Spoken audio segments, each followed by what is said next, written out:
এ বাবলু ভাই, আর 2 লাখ মারেন তো। ভাই কি আছে? এবার 2 লাখে একবারে ধরবো, আর বেশি লোভ করা দেবো না। এবার 5 গুণের টিকা তুলে নেবো। উঠিস উঠিস উঠিস উঠিস উঠিস উঠিস। ইস, shit! এই সাইডই ফাটা নাকবো। আরে একদিন নাকি রে, একের নিয়ে টেরও পেলাম না। এ বাবলু ভাই, 5 লাখ মারেন তো। এ ভাই, এত টাকা যে নিতেছেন, আমার ব্যালেন্স তো শেষ হয়ে আসতেছে। এ ভাই, আমাকে আপনার কি মনে হয় আমি কি জানো জানো পাইলট? আপনার ব্যালেন্স পুরো ওরে দিয়ে ট্রেন থেকে যাবো, খালি আলো জায়গা মতো বিমানটা নিয়ে বের দাও। আচ্ছা ভাই, দিতেছি। হ্যালো জলিল কাকা, আপনাকে একটু ইমার্জেন্সি দরকার আছে।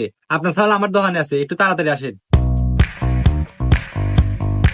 এবার কত তাড়াতাড়ি, তোমার কি জরুরি দরকার? হ্যাঁ, এটা আমার হীরের টুকরা না? আরে বাবা, তোর এই অবস্থাকে তোকে বান্ধে রাখছে মানে? হাই মিয়া, তোমার এত বড় সাহস, তুমি আমার এক নাদা হীরেক বান্ধে রাখছাও।